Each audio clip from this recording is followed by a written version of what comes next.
તો પહેલાં તો આ ભાઈનો વિડીયો જોવો જે ઉમેશભાઈ મકવાણા ભાજપના કાર્યકર્તા છે મિત્રો, તે શું ગોપાલભાઈ ઇટાલિયાને પહેલાં ચેલેન્જ આપી રહ્યા. જ્યારે કાંતિ અમૃતિયા અને ગોપાલભાઈ ઇટાલિયા આમાં રાજીનામાની ચેલેન્જ આપતા હતા, ત્યારે આ ભાઈ ચેલેન્જ આપી હતી તમારા તેવડ હોય તો બોટાદમાં આવો.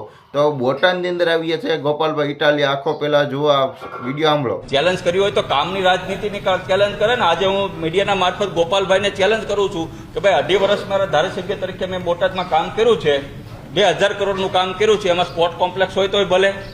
રિપોર્ટ કાર્ડ મેં આપ્યું હતું મીડિયાના મારફત. તો ભાઈઓ ખરેખર જોવા ઉમેશભાઈ મકવાણાએ ચેલેન્જ આપી હતી ગોપાલભાઈ ઇટાલિયાને. જો તમારે રાજનીતિની કે જો એકબીજા રાજીનામાની વાત કરવી તો એવી ના કરો. ખરેખર જો તમારે કરવી તો કામની વાત કરો. મેં છેલ્લા 2-2.5 વર્ષની અંદર કે 2 કરોડ 1000નું બધું કાર્ય એટલે કે કામ કર્યું છું. તમારા તેવડ હતી એવી કરો. તો મિત્રો ગોપાલભાઈ ઇટાલિયાને એવી ઉમેશભાઈ મકવાણાએ ચેલેન્જ આપી હતી, જે તેઓ ભાજપની અંદર છે. અને હવે ગોપાલભાઈ ઇટાલિયાને પણ આપણા રાજુભાઈ કરબડાએ તેને જવાબ આપી દીધો છે. રાજુભાઈ કરબડા એની માથે એકલા ભારે પડ્યા છે, કારણ કે રાજુભાઈ કરબડા અત્યારે આવ્યા અને મહા આંદોલન કર્યું મિત્રો.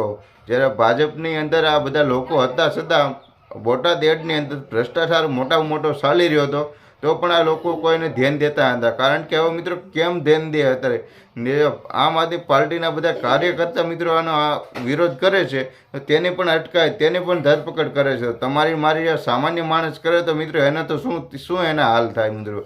જ્યારે આવા મોટા કાર્યકર્તા છે તે પણ અવાજ એક ઉઠાવે છે, એક સત્યના અને ખેડૂતોના ઇન્સાન માટે ન્યાય માટે અવાજ ઉઠાવે છે, તો તેને પણ ધરપકડ કરી અને અટકાયત કરીને બારોબાર મેકી દેવામાં આવે છે. તો આપણે જે તમારે મારી જેવા માણસોનું મિત્રો શું હાલ થાય. તો મિત્રો ખરેખર આ ભાજપનું બહુ બળજબરાઈ વધી ગઈ છે. જેમ કે કોંગ્રેસની અંદર જેમ પહેલાં આપણે અંગ્રેજો હોય તો એની અંદર થતું હતું એવું આપણે જોવા મળી રહ્યું છે. જેમ ભગતસિંહને કેમ એકલા સંગઠનની અંદર લડતા હતા, એવી રીતનું મિત્રો આ સંગઠન થઈ રહ્યું છે મિત્રો. રાજુભાઈ કરબડા પણ હવે એ રીતના ટાઈપની મિત્રો લડત લડી રહ્યા છે.